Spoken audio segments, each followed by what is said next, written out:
Đẻ cho lăn vào trốn tránh trách nhiệm.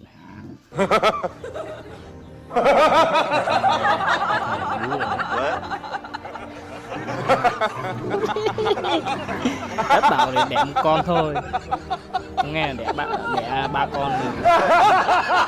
Đây có 2 con mà trốn tránh trách nhiệm không cho nó bú.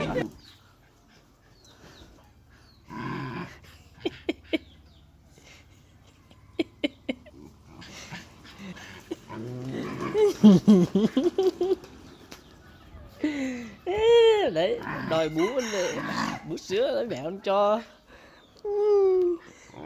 Con chịu hả?